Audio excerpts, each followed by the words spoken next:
मैं अलका ठाकुर हूं और आप सभी का अलका मेडिकल क्लासेस में स्वागत है। आज हम पढ़ने वाले हैं हाइपर मैग्नीसीमिया के बारे में, यानी ब्लड में जब मैग्नीशियम का लेवल ज़्यादा हो जाता है तो उस कंडीशन में क्या होती है। इससे पहले वाले वीडियो में हमने हाइपोमैग्नीसीमिया के बारे में पढ़ा था, जब ब्लड में मैग्नीशियम का लेवल कम हो जाती है तब क्या होता है।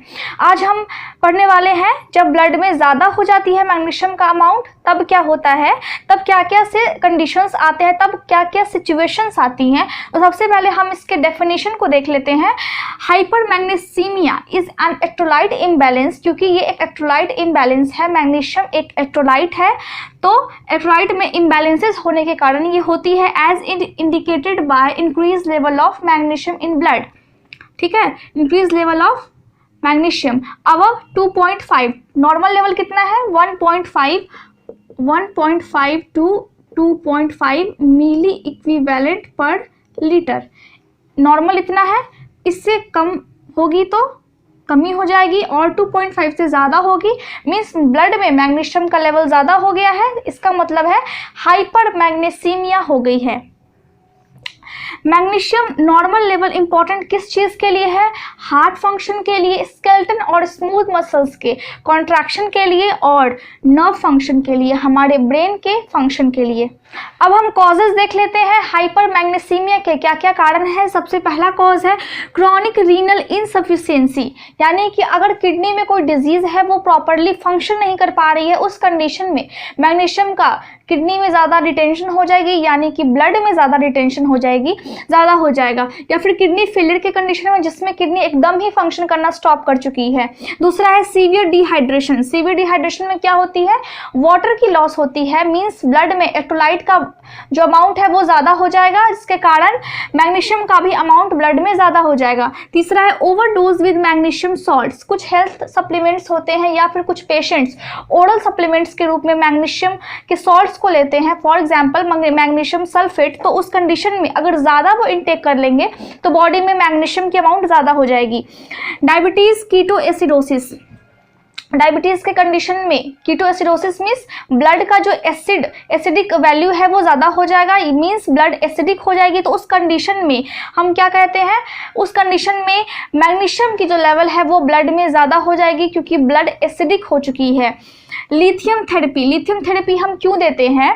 लिथियम थेरेपी हम डिप्रेशन वाले पेशेंट्स को देते हैं या फिर बाइपोलर पेशेंट को देते हैं। ये एंटी डिप्रेसेंट थेरेपी है जो कि बहुत ज़्यादा उस पेशेंट को देते हैं जिसका मूड कुछ ज़्यादा ही स्विंग करता है, वो अनहैप्पी होता है अपनी लाइफ से। तो ये एक डिप्रेशन वाले पेशेंट को मेनली हम देते हैं या फिर बाइपोलर वाले पेशेंट को।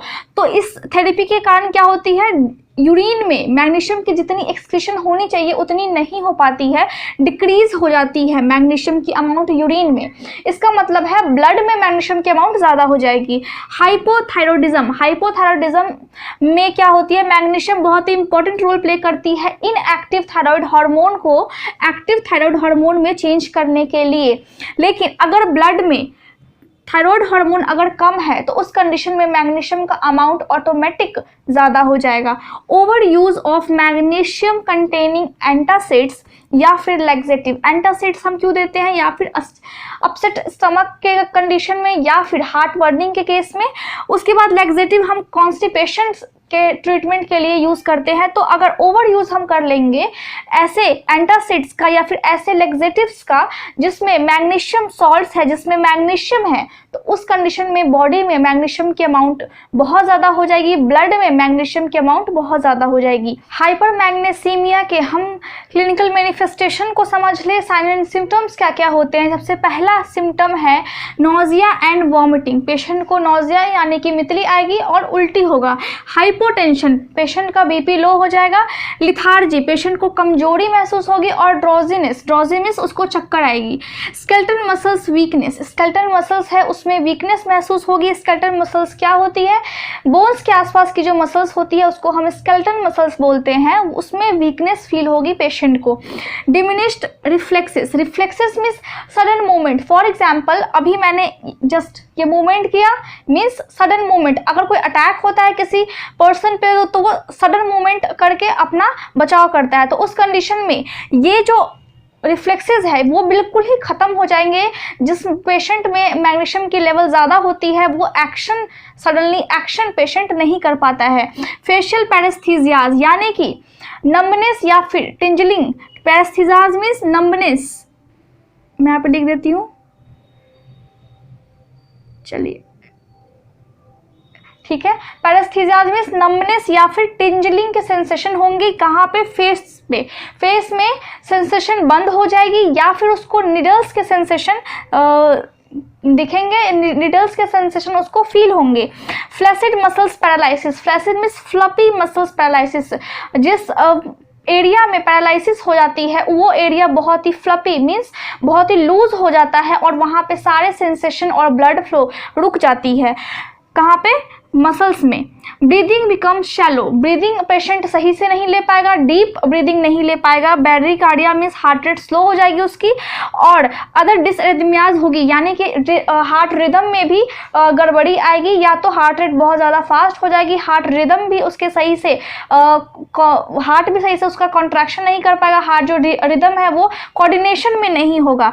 कोमा में जा सकती है पेशेंट, या फिर जा सकता है रेस्पिरेटरी फेलियर, वो बिल्कुल ही रेस्पिरेशन वो नहीं ले पाएगा, या फिर कार्डिक फेलियर, जो उसके हार्ट जो फंक्शंस करते हैं वो सही से फंक्शंस नहीं करेंगे, या फिर पूरा कंप्लीटली हार्ट फंक्शन कर देना बंद कर देगा। अब हम डायग्नोस्टिक इवैल्यूएशन को देख लेते हैं, किस तरह से हम पेशेंट का डायग्नोस्टिक इवैल्यूएशन करेंगे। सबसे पहले हम हिस्ट्री कलेक्शन करेंगे। हिस्ट्री कलेक्शन में हम पास्ट और प्रेजेंट हिस्ट्री लेंगे पेशेंट की।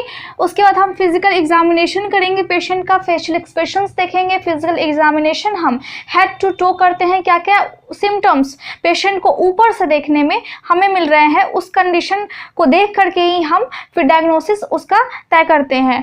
तो सबसे पहले हम हिस्ट्री कलेक्शन कर लिए और फिजिकल एग्जामिनेशन करने के बाद हम पाएंगे कि सीरम में मैग्नीशियम लेवल ज़्यादा है 2.5 मिली इक्विवेलेंट पर लीटर से, मीन्स ब्लड में मैग्नीशियम का लेवल हाई है, तभी उसको हाइपर मैग्नीसीमिया है। पोटेशियम लेवल और कैल्शियम लेवल भी हाई रहेगी, क्योंकि अल्टीमेटली पोटेशियम और कैल्शियम भी मैग्नीशियम से इंटरकनेक्टेड है। ईसीजी में चेंजेस आएंगे, क्योंकि मैग्नीशियम ज़्यादा होने के कारण हार्ट का जो फंक्शन है उसमें भी डिस्टर्बेंस आएगी। इस तरह से हम डायग्नोस्टिक इवैल्यूएशन करेंगे पेशेंट की। अब हम मेडिकल मैनेजमेंट किस तरह से करेंगे? सबसे पहले हम पेशेंट के फ्लूइड इनटेक को इंक्रीज कर देंगे, ज़्यादा उसको फ्लूइड प्रोवाइड करेंगे ताकि जो एक्सेस मिनरल है वो बॉडी से बाहर एक्सक्रीट हो जाए थ्रू किडनी। दूसरा है कि लूप डायूरेटिक्स देंगे पेशेंट को, फॉर एग्जाम्पल फ्यूरोसेमाइड, और फिर कैल्शियम ग्लूकोनेट भी देंगे, क्योंकि अगर पेशेंट में मैग्नीशियम का इम्बैलेंस है तो कैल्शियम का भी इम्बैलेंस हो सकता है या होगा ही। उसके बाद डायलिसिस करेंगे अगर किडनी फेलियर का कंडीशन है तो, ताकि अगर और इमरजेंसी कंडीशन है यानी कि सीवियर हाइपर मैग्नीसीमिया है, उस कंडीशन में हम डायलिसिस करेंगे। डायलिसिस के थ्रू हम एक्सेस मैग्नीशियम को ब्लड में से रिमूव कर देते हैं। ब्रीदिंग सपोर्ट देंगे अगर पेशेंट सांस नहीं ले पा रहा है, अगर सीवियर हाइपर मैग्नीसीमिया है उस कंडीशन में। तो इस तरह से हम मेडिकल मैनेजमेंट करते हैं पेशेंट का, इस तरह से हम ट्रीटमेंट करते हैं और देखते हैं कि सभी चीज़ें सही से हो रही हैं या फिर नहीं। आज के लिए बस इतना ही। आज हमने खत्म किया है मैग्नीशियम इम्बैलेंसेस को, मींस हाइपर मैग्नीसीमिया को। अगले वीडियो में हम फास्फोरस इम्बैलेंस के बारे में पढ़ेंगे। आज के लिए बस इतना ही। Thank you so much for watching my video.